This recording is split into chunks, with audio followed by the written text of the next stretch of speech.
Jesteśmy w nietypowym, acz cudownym miejscu, mianowicie Off-Road History Museum.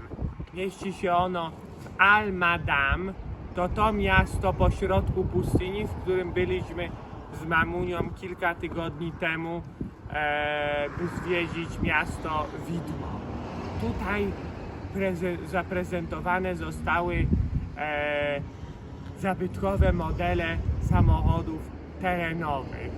Są też nietypowe okazy terenowych gigantów, jak ten tutaj Jeep i tamten w tle Hammer. Ten Jeep to trochę ogromny Jeep, to trochę bubel, bo nie ma silnika, a po schodkach można wejść do środka samochodu. Zaraz zobaczymy, co czeka nas w środku. Tada! Oto wnętrze gigantycznego Jeepa.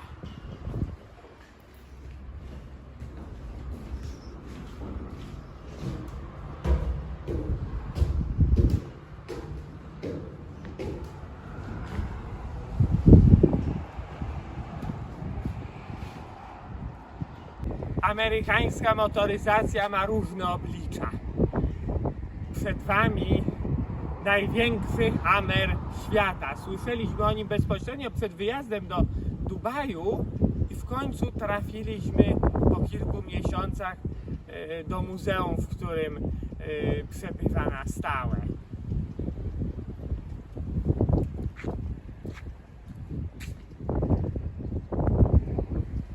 Zobaczcie, w przeciwieństwie do poprzednika, ten Hammer nie jest bublem, on działa, on jeździ, ma silnik. Zobaczcie, jak wygląda od spodu. Wszystkie podzespoły takie jak w normalnym samochodzie, tylko te większe. No i ogromny silnik, wały napędowe, wszystko jak w normalnym aucie, kratownica.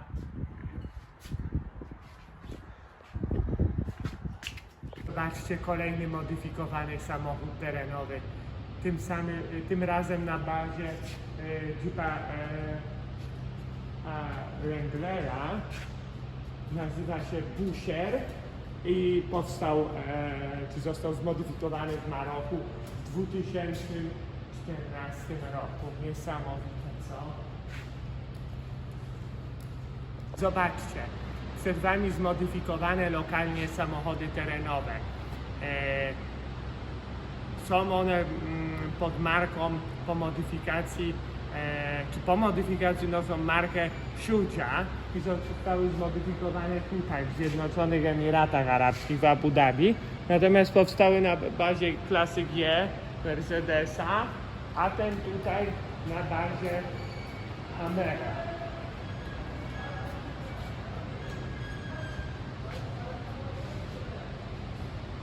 A tutaj zobaczcie zmodyfikowane Nissany Patrole, które mają dwa dodatkowe przednie koła i mogą robić takie oto najazdy, jak tu na zdjęciach. Ich modyfikacja miała miejsce w jednym przypadku w Riyadzie, w drugim w Maroku i w Abu Dhabi.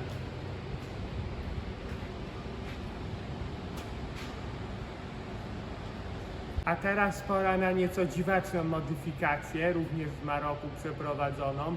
Nazywa się to Nissan Whale i rzeczywiście przypomina wieloryba, ale czy Wam nie przypomina również designu aut marki Tesla?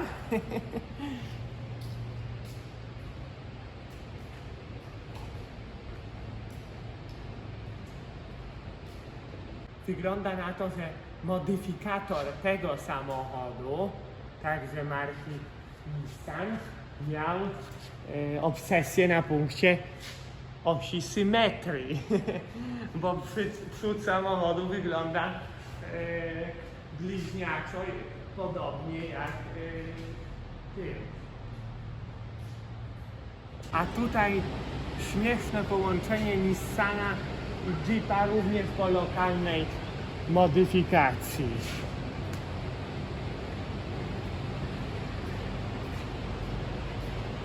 To jest moim zdaniem jeden z najciekawszych eksponatów w Muzeum Historii Samochodów Terenowych w Almaden. Co ciekawe, jego modyfikacja została dokonana właśnie w Almaden. Samochód bazuje na domu i nosi przydomek, tak, Jana. Pora na kolejną modyfikację odczucia, tym razem na bazie Chevroleta. Wow, ten samochód robi wrażenie, jest naprawdę ogromny. A teraz prawdziwy potwór niczym z filmu Mad Max. A to... Oshkosh Dabian. Jest coś takiego jak Oshkosh. Oshkosh jest, słuchajcie, nawet notowany na nowojorskiej giełdzie. I co ciekawe, ten Oshkosh został przekształcony w takiego oto potwora tutaj w Almaden. A tam kolejny potwór rodem z Mad Maxa. Zobaczmy, co to jest. Jest to samochód zmodyfikowany już w Maroku i nosi przydomek Large Spider, wielki pająk, a jest on zbudowany na bazie Forda. Którzy z Was pewnie lubią pojeździć sobie quadem, ale skąd się wzięła nazwa quad? Ano była kiedyś taka marka samochodów. O, jak ten tutaj cudowny, zabytkowy egzemplarz, nasz quad z roku, uwaga, 1919 roku, miał tylko 28 koni mechanicznych. Elvis Presley kochał Cadillaki. Jest taka anegdota, że ponoć kiedyś rozdał różowego Cadillaca przypadkowemu człowiekowi spotkanemu na przystanku autobusowym. Ciekawe, co by powiedział na tego kultowego Cadillaca Eldorado, przystosowanego do jazdy offroadowej. Był kiedyś taki amerykański samochód Rambler, a tutaj został przystosowany przez AMC do jazdy w terenie. Notabene AMC kojarzy się zapewne graczom giełdowych. Wielu idiotów trzyma AMC, licząc, że to jest dobra inwestycja, bo był short squeeze i AMC poszło z 2 zł na 70. I oni trzymają, bo im powiedzieli, że akcje trzeba hold for your dear life. Niektórzy mówią, że najlepsze monster trucki są zbudowane na bazie Fordów i proszę, tutaj jest tego dowód.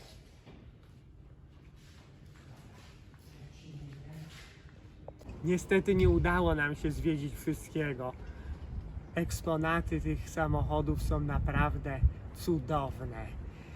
Co więcej, jest tu kolejny budynek z samochodami, nie tylko ten. Ten zawiera głównie modyfikowane samochody terenowe, a jest jeszcze główny budynek z historią offroadu. Także wrócimy tu jutro. Mili panowie z obsługi muzeum pozwolili nam jutro przyjechać na ten sam bilet. Dzisiaj kontynuujemy zwiedzanie Muzeum Historii Offroadu w Almaden. Przed Wami gigantyczna amfibia marki Larz, która służyła w amerykańskiej armii. To jest egzemplarz z roku 1958. Ma ona aż 19 metrów długości i prawie 6 metrów wysokości.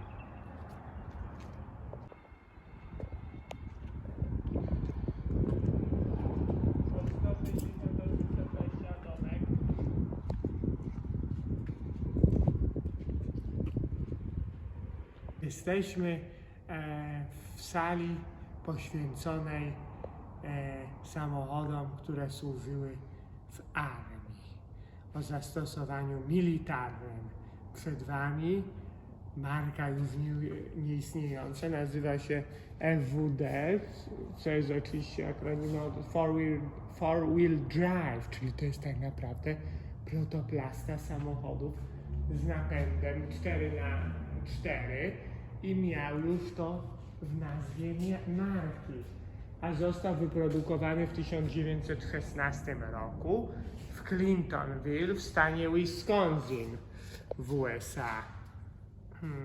I miał tylko 32 konie mechaniczne.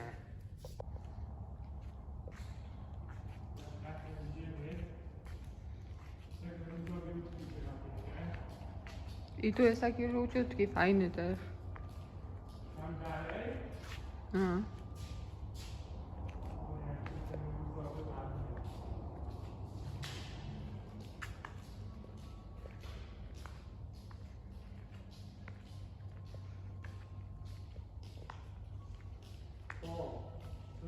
Oto jeden z najdziwniejszych okazów w Muzeum Historii Offroadu, a mianowicie Daimler Feret Mark II z 60 roku. Zobaczcie, a tutaj małe amerykańskie growlery, które nie są aż tak stare, bo mają około 11 lat.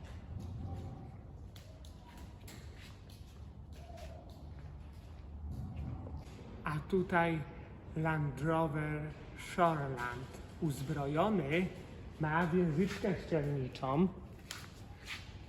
Następnie Austiny, brytyjskie samochody, które jeszcze jakiś czas temu były produkowane. Teraz już są tylko historią. I również kilka modeli służyło w brytyjskiej armii.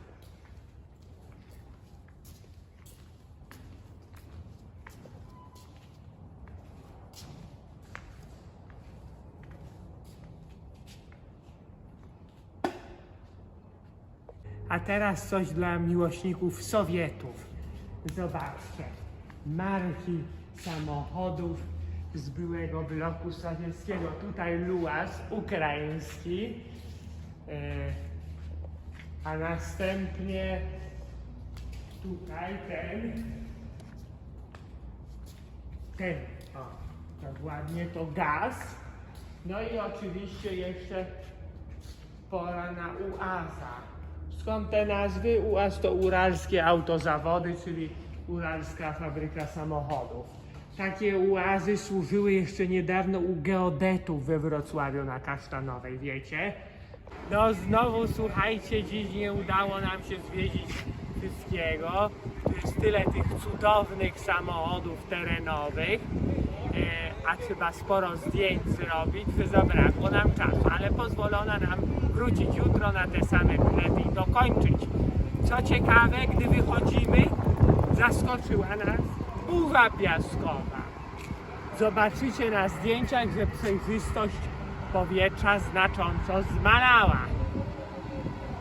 Po długiej przerwie dzisiaj znowu wybraliśmy się do cudownego Muzeum Historii Offroadów Almadam. Przed Wami kilka wspaniałych motoryzacyjnych eksponatów. Oto Studebaker 4E 11D 4x4 z 59 roku.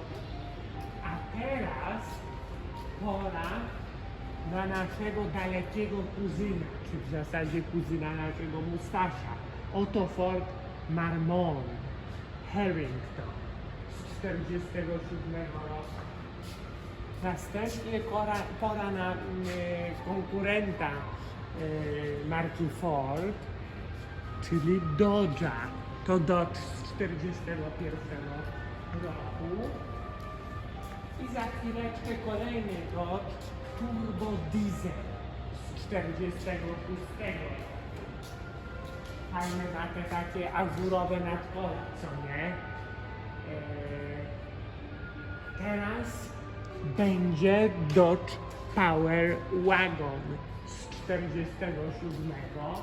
I kolejny, słuchajcie, to Power Wagon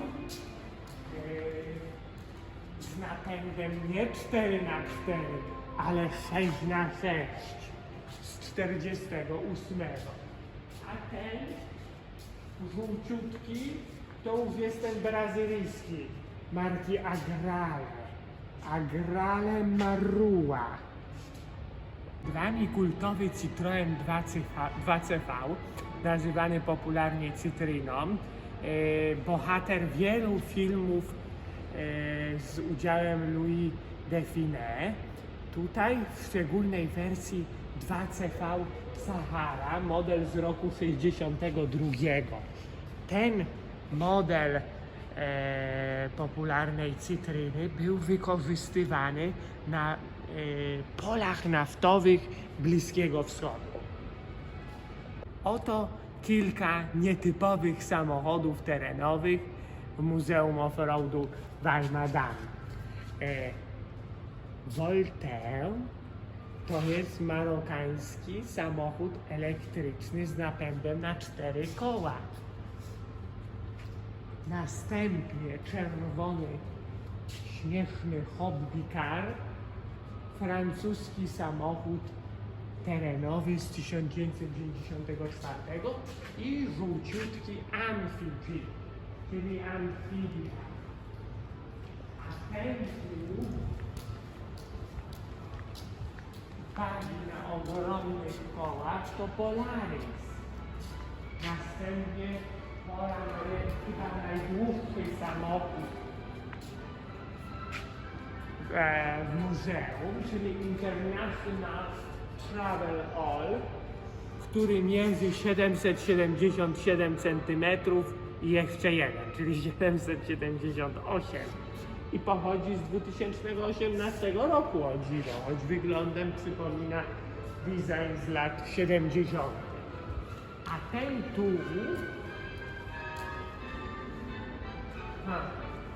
dobre pytanie.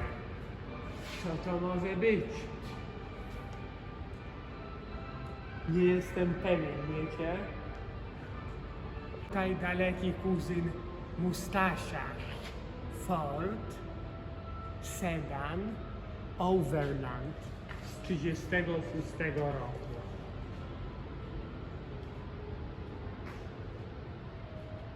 To ponoć najdroższy samochód w kolekcji Muzeum Historii Offroadu, a mianowicie Lamborghini LM002, inaczej zwane Cheetah, czyli Gepard.